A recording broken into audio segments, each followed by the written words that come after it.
Your roadmap to the latest in auto. Welcome to Highway Herald. This past month, the auto world hit turbulence. A $25 billion treasury auction flopped, and U.S. tariffs on Chinese goods were slashed, sending shockwaves through financing and supply chains. From rising car loan costs to EV part price spikes, the industry is steering through chaos.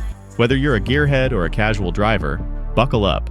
This episode breaks down how debt, duties, and disruptions are reshaping the road ahead.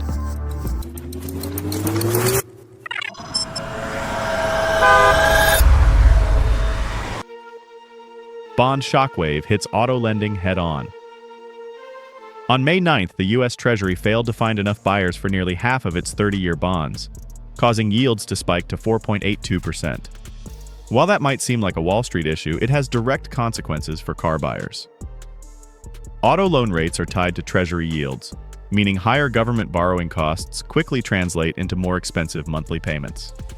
For example, on a $40,000 vehicle, just a 0.5% rate increase could add roughly $1,200 in interest over a 5-year loan.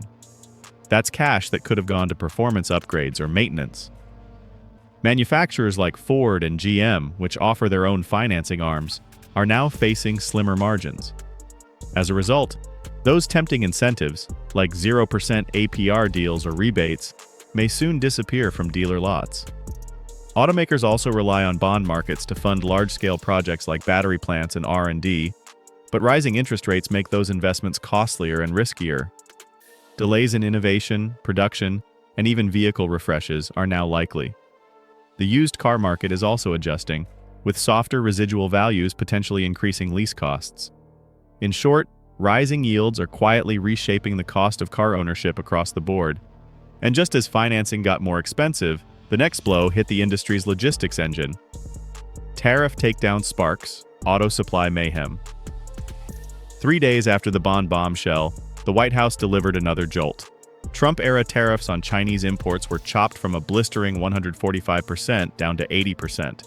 That's still steep, but the sudden rollback blindsided supply chains across the auto world. Everything from high-strength steel to microchip modules, parts that go into your braking systems, infotainment screens, and powertrain sensors were affected.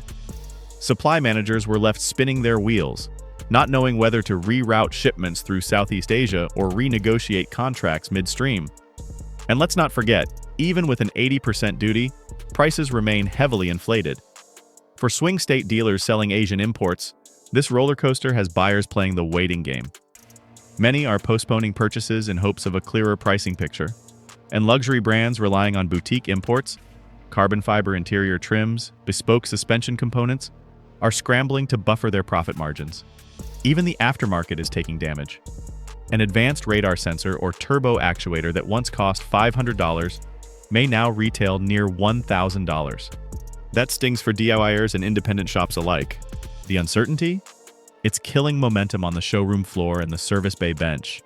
Before we delve deeper, don't forget to hit that subscribe button and ring the bell for more updates from Highway Herald, your pit stop for everything auto. Now let's zoom under the hood of the EV revolution, where mineral supply chains are sparking their own crisis. Rare earth supply shock jolts the EV sector. Beneath the EV revolution lies a fragile mineral matrix, and China just turned the wrench. In April, exports of gallium and germanium, crucial to semiconductors and EV drivetrains, dropped 16% year-on-year. Add to that a 28% spike in neodymium pricing, and you've got a recipe for pain at every stage of the supply chain. Legacy players like GM and Toyota are feeling the pinch. Toyota's solid-state prototypes and GM's Ultium batteries now face skyrocketing input costs. CATL and LG Energy Solution are racing to secure rare earth contracts, but they're paying hefty premiums that eventually get baked into vehicle prices.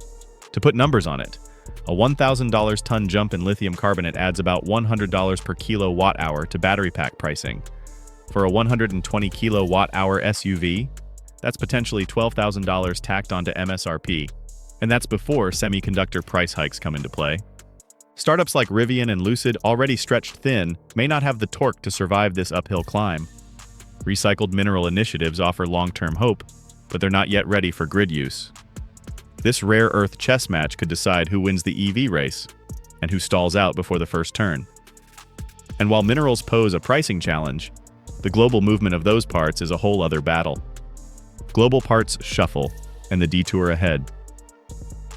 As the US wrestles with rising debt and shifting tariffs, global auto supply chains are charting new routes.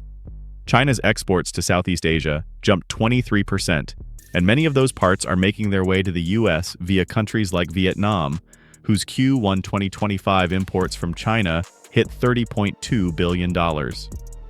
Some of these parts are relabeled to avoid steep US tariffs, a workaround that's tricky for customs to catch and damaging to domestic suppliers. Smaller American parts makers, who follow the rules, are losing ground to cheaper transshipped goods, putting manufacturing jobs at risk. In response, automakers are investing in regional sourcing.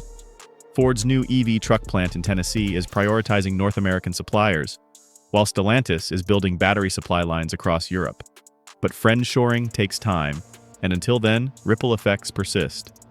Edmunds reports EV delivery delays of 4 to 8 weeks. Used EV prices are rising, and repair shops are hoarding critical components like PCMs and ADAS modules.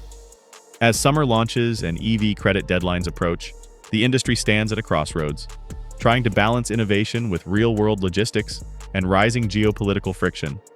So where does this all leave us? Let's bring it together and look down the road ahead. Final verdict: navigating the new auto normal.